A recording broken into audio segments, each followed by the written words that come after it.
Hello there friends, and welcome to my channel. I am Fairy in Black, you can call me Anna. If you're new here, welcome. This channel is mostly about art with the occasional vlog. I like to review art supplies, show you my process videos, and just generally do some fun stuff related to art. If you have been here before, welcome back, I'm really happy to see you. If you have been here before, you probably noticed that this footage has actually been captured in my old apartment. I had to delay the release of this video for a really good reason that I will tell you soon. Before I get into the whole process video and the whole the fun part, the explanation and all that stuff, I would just like to say Happy Valentine's Day. I know this is a couple days late, but I still hope that you had a fun time and you spent it in a fun way. Whether single or in a relationship with a one night stand, whatever it is you did for Valentine's Day, I hope you felt loved and fulfilled. Because that's what it's all about, right? Valentine's Day is about love. Well, that includes self-love or love to someone else. Either way, I hope you were happy. Or if not happy, at least you got to relax a little bit and have some nice chocolates. This little painting was commissioned to me by an old friend of mine from high school. She started dating, actually, another friend of mine, and I was very happy that they got together. And this friend likes my art. In fact, he owns some of my pieces. He won them in either giveaways or he just straight up purchased my art. He is probably one of my biggest supporters. So a few months ago, she came to me and she said, "Hey Anna, can you please draw us together for Valentine's Day? Because I really want to surprise him with art from one of his favorite artists." And I'm like, of course, that would be amazing. I would make this for you with pleasure. So she sent me a few photos that they took together. She apparently somehow concealed her intentions. They just took photos and she sent them to me as references. I did a few sketches, a few compositions, asked her if she wants to do more like portrait style or a bit more background, like focus a bit more on the beautiful landscape. In the end, we decided to simplify them and focus a bit more on the trees around them. The painting is 9 by 12 inches, so not exactly big, not with a lot of space for details, but I could definitely make it work. Both guys are pretty nerdy. I know my friend is super into Magic the Gathering and anime and fantasy stuff. He plays D&D regularly, and his girlfriend is also into that. So I thought probably the best way to approach this couple is to paint them as a fantasy couple, as two fairies hugging and looking at each other with a lot of love in the air and happiness. I actually wasn't very close to these two people back in high school. We were in quite different friend groups. We were all kind of in the, how to explain that? We kind of had the theater and choir kids circle, but that circle was still divided into sub-circles. There was a bit of an intertwine between my group and another one. Actually, I'm not in contact with a lot of my friends from high school because a lot of them just kind of, it's either they never liked me to begin with or they just lost interest once we graduated, but I really quickly lost contact with a lot of them. I did have a few really big fallouts with high school friends, legit big ones that taught me so much about myself and about how much I'm willing to tolerate from people. So yeah, a lot of my original friend group, they're just gone. And later I learned that a lot of them turned out to be pretty bad people. So I guess good riddance in a way.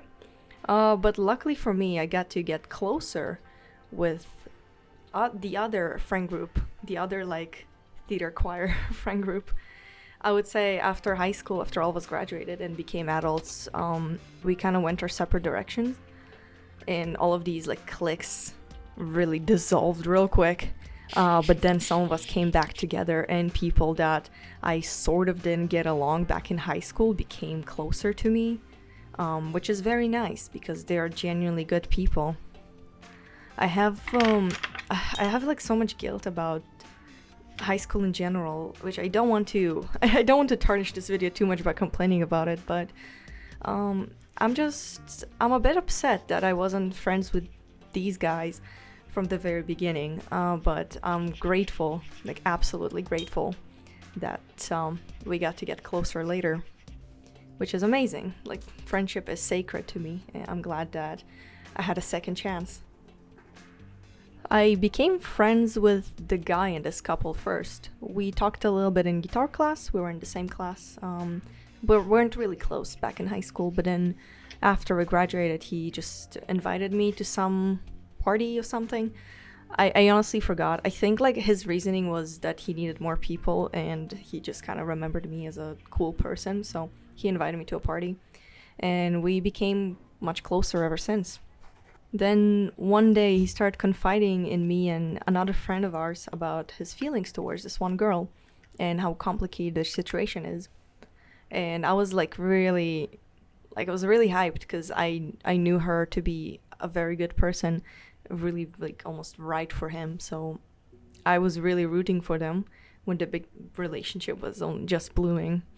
I was like seeing his side of the whole story, so much of it. And yeah, when they actually got together officially, I was so happy, so damn happy. And they're still going strong, even stronger than ever. So I'm just, yeah, that's what I feel. I'm happy for both of them. And I'm happy that I could capture this relationship in a painting. It is such an honor. I would love to do another commission like this sometime in the future. It doesn't have to be for a friend, just for anybody. I find that capturing love in art is just a special kind of feeling. Now that you know the backstory of this painting, let's talk a little bit about the process. So I did the sketch on a transfer paper as I started doing recently, and it works out very fine. It does add another step to my workflow, but in the end I do get a really perfect drawing on my watercolor paper. It's better to erase and try different stuff on the transfer paper than it is on the expensive watercolor paper. So yeah, this step proved to be very useful, so that's how I start pretty much all of my painting these days. The composition is the couple in the center, and there's the fall forest with the orange behind them, and a path leading towards them. It's kind of an X-shaped composition, with the focus being the couple. I used a sprayer. Sorry. Oh, what is it called actually? I forgot the name in English. But I guess like a water spray bottle. Yeah, spray bottle. So I used a spray bottle to spread some water on the paper. At first, before I had a spray bottle, I actually used a huge bucket for water and a thick brush to spread it.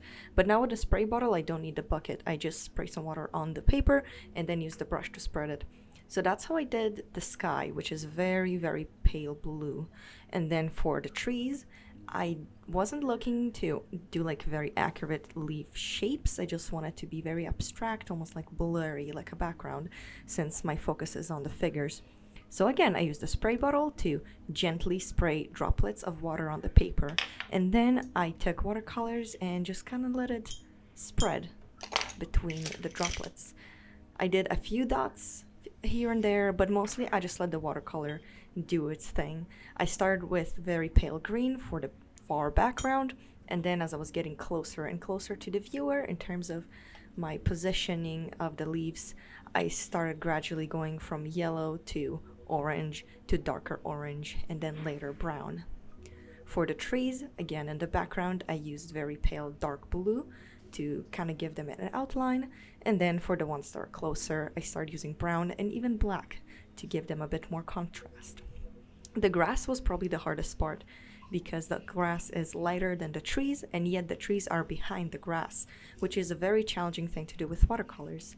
So what I had to do is purposefully leave some empty space in front of the trees so I can put the yellow and the orange grass there. I also added a bit of pale green on the grass so it looks more realistic and more like decaying and drying out grass rather than just like straight up orange. When you add more color diversity, it does look a bit more organic, so that's something I always keep in mind when working with nature and landscapes and stuff like this. The ground was also quite challenging for the exact same reason. It is dark brown with a lot of leaves on it. So I had the exact same approach. Just leave some white space and then add the lighter colors. I probably should have started with the leaves and then added the dark ground underneath and between them, but unfortunately I didn't think of this method in time, so this is what we have right now. Moving on to the couple, I didn't change their clothes much, but I did add flower crowns and fairy wings as was requested by my friend. I started by just blocking very simple colors and then slowly adding shadows, doing a little bit, like diverging a little bit from the base color. As you can see, her dress is a little bit green where the shadow is, and my friend's coat is a bit green also where the light is. Again, talking about color diversity in organic forms. Unfortunately, because this was such a small painting, I had to work very slowly and be very precise with the way I placed my shadows. And also, I couldn't really work on their faces. So instead of like trying really hard to draw their eyes or like do the shading on their faces, I decided to leave them as they are, and I'll just gonna like very simply suggest the placement of the facial features with pencils later. That is the thing about small paintings like that. And when you are far away from the subject, as it is in this composition, it's very difficult to add all these details, but it's also a little pointless because in real life, when we are far from the subject, it's not really in focus anyway. That's not how the human eye sees. And that's why I would talk to the girl who commissioned this painting if about what the focus should be in here. If I should focus a little more on the landscape behind them and therefore put the couple further from the viewer, or if it should be a bit more portrait, so put the couple closer to the viewer, but this way I can also add more facial details. And we decided to focus a bit more on the landscape. So, well, yes, it is unfortunate that I had to compromise the details on the couple. It does work out with the composition of this painting and the context.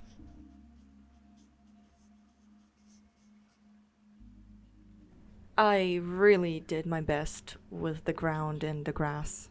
I really did, but unfortunately, I wasn't satisfied with what the watercolors gave me. The colors were a little muddy and the transparency was just too much. It wasn't very clear where the leaves are, where the ground is. It's just, I didn't like it. So I popped out my gouache, took my Himi gouache, my little jelly cups, and decided to add some very final details, finishing touches with gouache. I worked a little bit on the grass, adding more browns and greens to give it the more realistic look and making sure that my grass actually looks like it is in front of the trees and not like a weird blend as it sometimes looks with watercolors that are transparent. I also did the same thing with the ground, just adding splotches of color in yellow, orange, and brown to make it look like they're on the ground rather than blending with it. That's the only purpose of gouache in this painting. I do find that mixed media makes things a bit easier for me, so I have been thinking about getting more expensive gouache because while Himi is great, it's actually student grade and not always the best. It cracks a lot. So I've been thinking about that.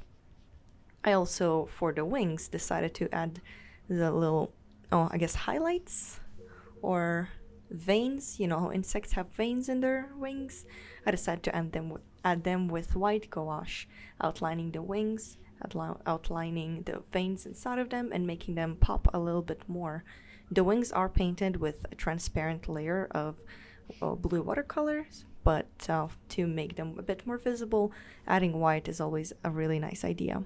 I also added glitter, or more like pearlescent shimmer from Daniel Smith, but I didn't film that part because, to be honest, it's not very visible on video. I also added the glitter to the background to make it very magical, so if you turn this painting from side to side, you can see that it shines a little bit. My very last step was getting my Prismacolor pencils and adding the shading on their skin tones. I outlined my friend's face and my other friends shading as well, using a bunch of colors to make it look as realistic as possible with my limited space. Then I used black to outline their eyes and their eyebrows, and a bit of dark red for their lips. This was, again, not easy because of how tiny this painting is, but once I zoom out and it doesn't look like just weird blurry shapes, it does look really good. Once I'm satisfied with everything, I remove the tape and I cut the edges of this painting. This is something I started to do recently because I kind of figured out that it's much easier to frame a painting that doesn't have the white edges. The white edges kind of just demand a matte to be placed on them when framing, but here without the white edges, it looks much better. It's easier to frame, and also you pretty much like get more painting for your money, so it is more fair to my client as well. It looks really good. Could be like even taped to the wall as a poster if somebody doesn't want to frame it. Though I recommend you frame your watercolor paintings. Like absolutely do that. And now my commission is completed and ready to be shipped. Thank you guys so much for watching. I really appreciate your time and your support. As always, my social media is linked down below. I'm most active on Instagram and I recommend you follow me there. If you want to support what I do, my Patreon and Etsy shop are also linked down below. I'm currently working on some new art because I've been accepted to Mini Comic-Con of Ottawa, and also I'm doing the actual Comic-Con of this year in September, so I need to prepare. Thanks so much for watching and I'll see you next time. Bye-bye.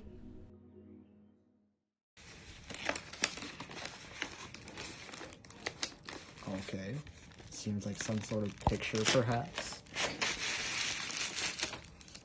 I opened it the correct way, huh? Look at it. I know, I'm just blatant unawareness. Oh, that's sick. That's awesome.